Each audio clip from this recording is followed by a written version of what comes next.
All right, listen, we're going to talk about the 5 data points that makes up a credit profile, and then we're going to talk about what they need to be in order to have a perfect credit profile. Because at the end of the day, everything we want to do here is perfect.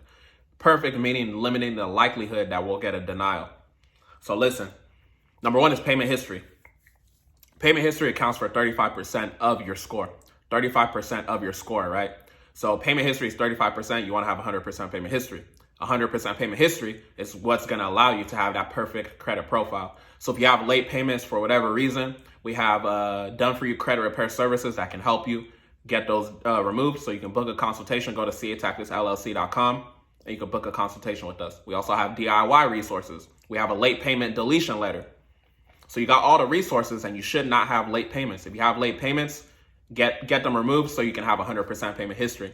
Sometimes when it comes to those late payments, you're going to have to remove the entire account just so you can get back to that 100% payment history. Sometimes you can just remove the specific late payments, right? It depends on the reasoning and everything. So make sure you have 100% payment history because 35% of your score is dependent upon that. 30% is going to be your debt utilization rate. What is your debt utilization rate? It's basically the percentage of credit that's being used, percentage of your debt, of your credit cards. So let's use a basic example. Let's say you have a $10,000 credit card, one $10,000 credit card, and you're using $5,000 out of it. Your utilization rate is 50%, which is bad. You want to be at, they say average is 30%, but if you're listening to the CAT credit literacy course, you're not average. So you want to be at less than 10%, right? We want single digits on our utilization rate. So that's what's going to help you build a perfect credit profile. Because 30% is average, you're going to have a good score, but we want to squeeze the juice out of that lemon when it comes to our debt utilization rate. So really understand your utilization rate is 30% of your score. So when we look at payment history, which is 35%, we look at debt utilization rate, which is 30%, 65%, damn near 2/3 of our credit report is dependent upon just those 2 factors. And we have 5 factors in total. So you really want to make sure you take control of your payment history, which should be 100%, and your debt utilization rate, which should be 9% or less. Single digits only, right? We're aiming for the best possible credit so we can get the best possible approvals. All right, next data point. Number 3 is your length of your credit history. In the previous video, I mentioned the fact that credit is trust. Are you going to trust me the same if you just met me a week ago versus you've seen me and I've been reliable for years, right?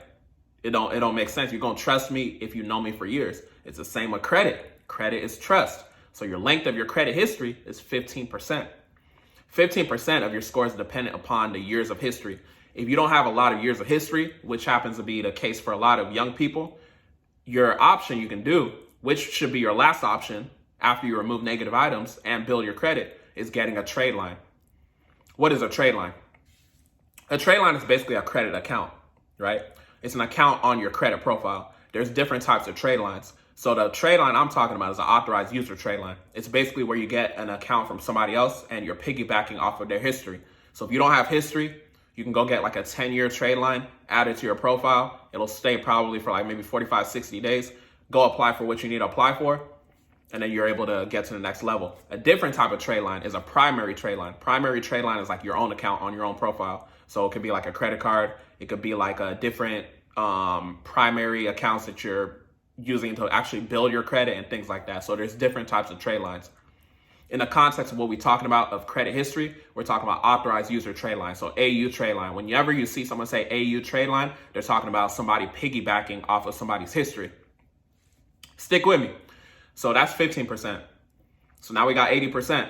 So we got 20% left. 10% is going to be your credit mix, right? Your credit mix is basically the different types of accounts that you have. A lot of people, they suffer from what we call a thin profile. They say, oh, I have good credit, but they have a thin profile because they don't even have a lot of accounts, right? When it comes to building that perfect credit profile, we want to have at least 10 positive reporting accounts. So types of accounts we want to have. Revolving accounts. Revolving accounts are basically like credit cards, right? So you want to have a number of credit cards. What I recommend on your personal side is to have at least 3 primary credit cards that have $2,500 minimum limit and at least 6 months of history. So we got 3 accounts off of that. You also want to have installment accounts or installment loans. Installment loans are like things like your car loan, things like let me think. things like your car loan, things like just personal loans and just different loans, right? So you want to have a wide range of things, right? So personal loans, auto loans, things like that. There's a difference between car credit history and just credit history. So it's important when you're going to apply for a vehicle that you understand that you need to have car credit history. So in terms of having that perfect credit profile, we want to have at least 10 positive reporting accounts. So installment loans are like your student loans as well, for example, right? So this is where your student loans can come in handy if you've had that good credit history, right? If you don't have good payment history on it, you're going to want to remove those late payments or remove the entire account entirely. So that's 10%. Your credit mix. The last 10% is new credit. When you apply for stuff, we have stuff called inquiries. We have hard inquiries and we have soft inquiries.